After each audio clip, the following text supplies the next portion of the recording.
Plateaus are the highest form of flattery. Yep. That's, yep. What's up, Magic Gods? Welcome to another episode of Mad Magic TV. The Reserve List, Sacrosanct, those cards that can never be reprinted for all time, no matter what. Almost just got reprinted.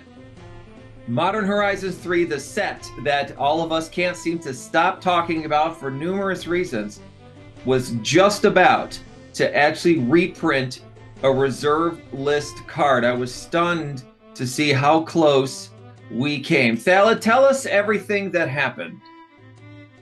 Well, it appears as if R&D truly did, in the file of cards they were testing, they had Recurring Nightmare. And Recurring Nightmare is a card on the reserve list, and it's absolutely and utterly busted. Just to read the card word for word, 2 and a black for an enchantment, sack a creature, return it to your hand, return target creature card from your graveyard to the battlefield, activate this ability only anytime you could cast a sorcery. Yeah, so this card was, of course, it was really busted. It's actually currently banned even in Commander. In Commander, they banned it, right? It takes a lot for a card to get banned in Commander. Well, actually, this card, I believe, was actually banned even in Standard Type 2 back in the day. There was a deck with this, and there was all the 187 creatures, as they were called, that were like coming onto the scene at that time, like Mana War, Necrotal, and the deck was, I believe, a 5-color black deck, and it was just filled with creatures that had different kinds of effects when they came into play, and it was able to loop a lot of these effects and use this in conjunction with Survival of the Fittest, which was really busted with it, because with Survival of the Fittest you were able to tutor for a creature while at the same time discarding a creature and getting one into the yard. So what happened? How was it almost reprinted? So R&D actually had it. They inserted it into the print sheet, the additional print sheet for Modern Horizons 3. Explain what that means. That's the sheet that it has cards from other sets that were previously printed. Usually it's cards that are already popular in Modern, or it's cards that have not been printed into Modern. Like they might be something like, for example, Kappa Cannoneer might be on it. I believe Kappa Cannoneer is actually not just a print sheet card in this set, but it's just an example of a card that it was only printed as a Commander card, but they wanted to print it into Modern, so they put it in Modern Horizons 3.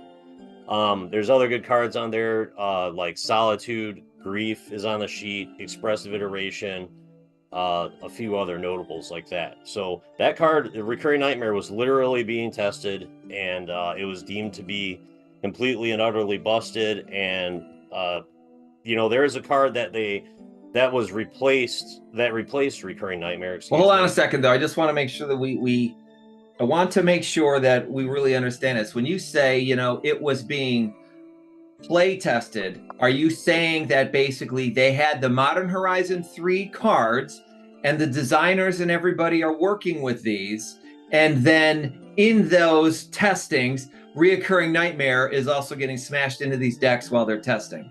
Yes, they absolutely, they were testing this card in actual, like, as with the intentions of possibly releasing it and breaking the reserve list in Modern Horizons 3. And this is according to, Mark Rosewater. Sure. So this was first. So Mark Rosewater does talk about this.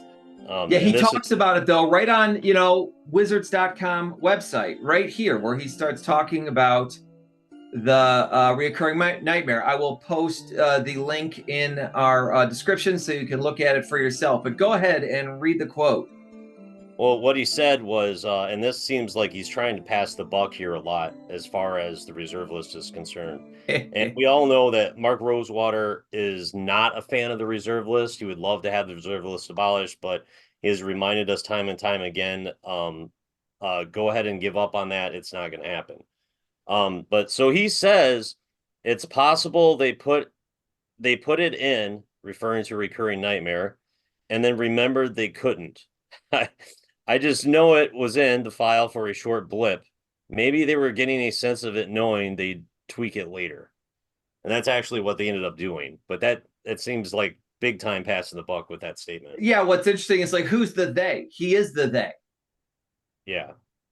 Like, like I mean, can you just believe that? It's like, and then remembered they couldn't. It's just like, oh yeah, that reserve list thing that we've had for 30 years.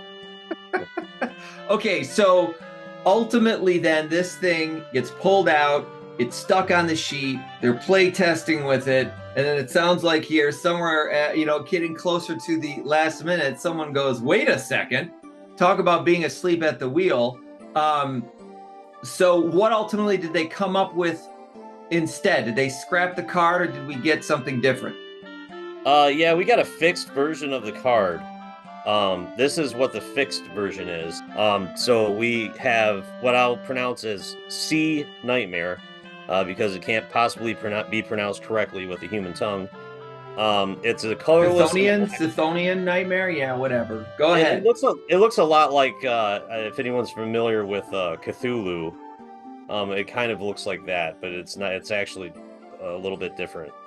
But it's a colorless and a black for an enchantment. When it enters the battlefield, you get 3 energy counters.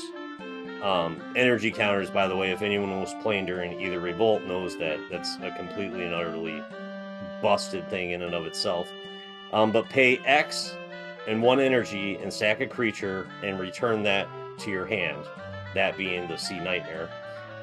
Return target creature card with mana value X from your graveyard to the battlefield. Activate only as a sorcery. It's still a pretty cool card, though, right? Because at least there's a way to start using this card to gather more and more energy, because you only need to use it once, and every time it comes into play, you'll get another 3 again, right? So you can kind of keep bouncing it, although you got to pay your 2 mana and everything else. I can see how it's slowed down by not only paying 2 mana to get it back into play, you got to pay mana to get... Yeah, the X is whatever the creature card is from your graveyard, right? So that means that if you got a 5 mana creature in your graveyard, you're paying 5 plus the energy. If you want to throw this back into play right away, it's now going to be 7. So it certainly slows it down as opposed to mana-free effects of Reoccurring Nightmare, right? Right. Keep in mind as well, though, that, X could be 0 because there are plenty of 0 casting cost creatures in the game. Have you heard anything about the community reacting to this? Are we going overblown? I mean, it's not like we're jumping off the roof here, but I mean, I think that this is something that is alarming while also comforting at the same time, because it almost happened and it's like, what the hell? But at least it was used as a moment or action to reaffirm that the reserve list is not getting reprinted.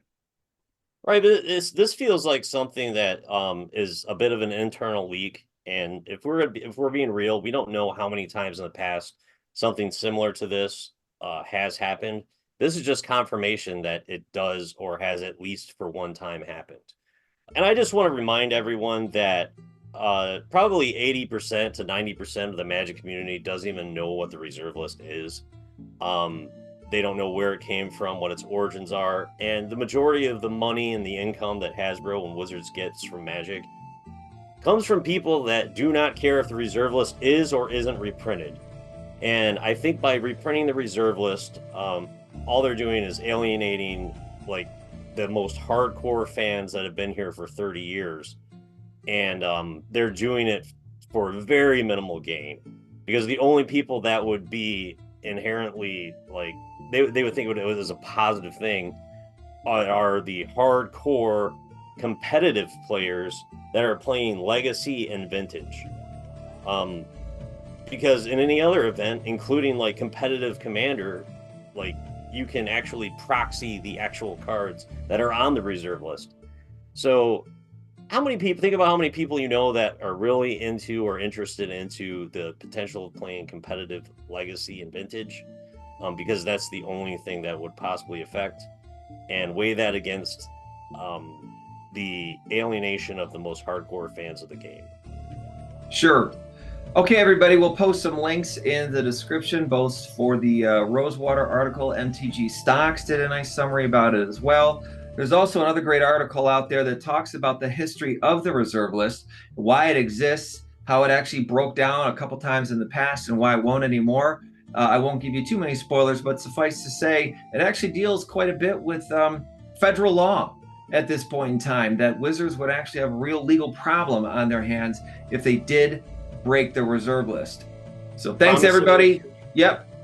Promissory estoppel is the term. Say the phrase again. Promissory estoppel is the legal phrase that is thrown around regarding the reserve list. We'll leave that all to you to look up exactly what that means. Please like and subscribe. Happy to always keep talking with you. We'll see you soon here again on Magic.